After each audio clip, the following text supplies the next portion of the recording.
नमस्कार दोस्तों, जय हिंद जय भारत। दोस्तों, ये अगस्त का महीना है और अगस्त का महीना हमारा आज़ादी का महीना होता है और इस पूरे महीने में हम जो है आज़ादी का जश्न मनाते हैं। ये तो हम सभी लोग जानते हैं कि 1947 में हमारा देश आज़ाद हुआ था। इस समय हमारा देश 77 ईयर्स यानी कि 77वां साल का आज़ादी का जश्न मनाने जा रहा है।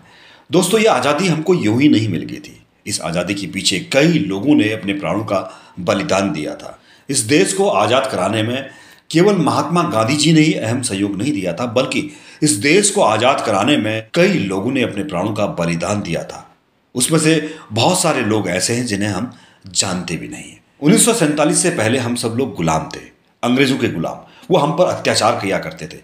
अगर हम कोई भी काम करते थे तो उसके एवज में हमें कोई भी वो पैसा इत्यादि नहीं देते थे।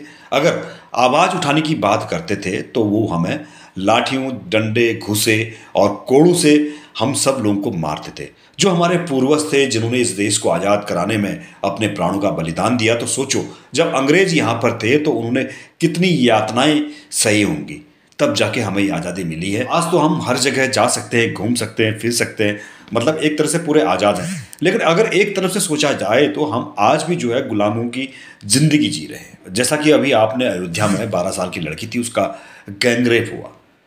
जब वो शिकायत करने गए तो उसको डराया गया, धमकाया गया। तो ऐसा ही अंग्रेज भी किया करते थे। मतलब एक तरफ से गुलाम ही हैं हम अधिकतर।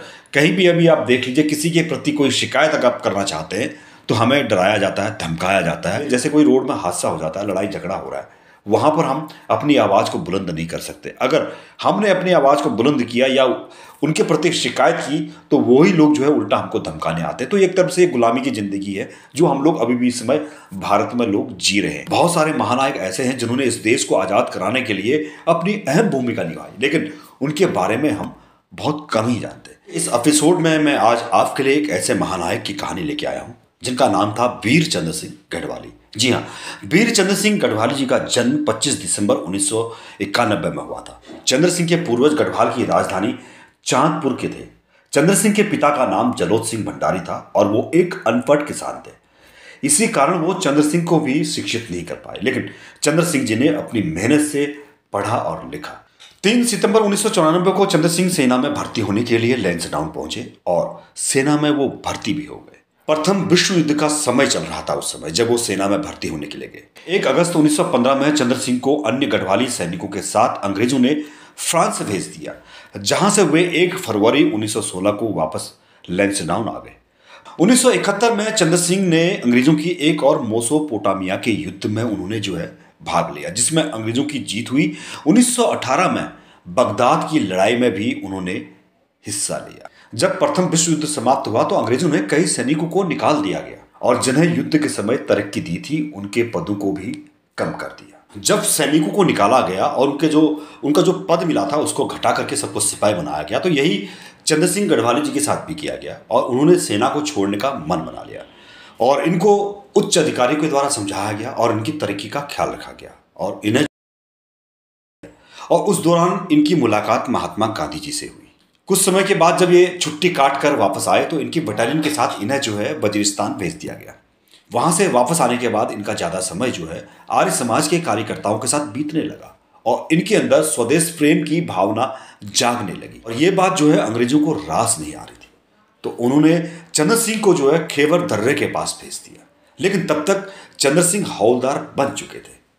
इनकी दोबारा फिर तरक्की हुई और उस समय पेशावर में स्वतंत्रता संग्राम की लौ जो है पूरे जोर शोर से जल रही थी। 23 अप्रैल 1930 को चंद्र सिंह गढ़वाली को पेशावर भेज दिया गया और हुक्म दिया कि जो जनता आंदोलन कर रही है उनके ऊपर हमला कर दो।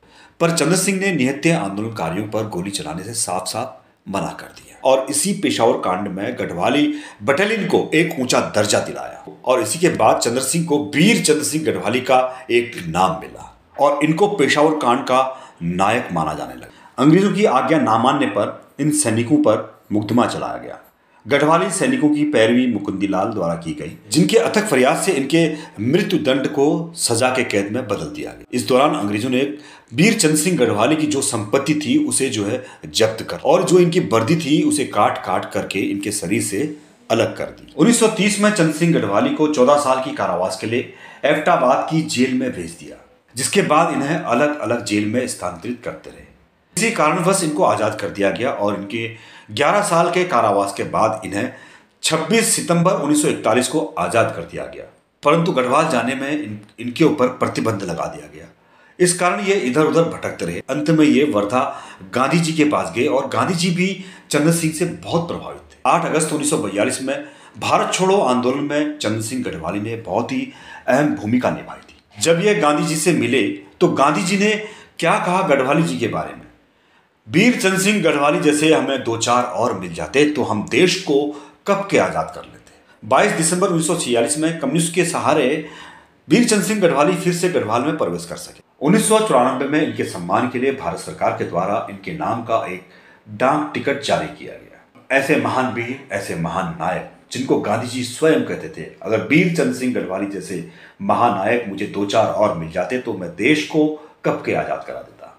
तो ऐसे महानायक थे जिन्हें शायद बहुत कम लोग जानते हैं। जो हम आज ये आज़ादी मना रहे हैं, देश को आज़ाद करने के लिए इन लोगों ने अपनी बहुत अहम भूमिका निभाई है। ऐसे ही एक महानायक की कहानी फिर मैं आपके लिए लेकर के आऊंगा। तब तक के लिए आप इस वीडियो को देखिए। नमस्कार, जय हिंद, जय भारत।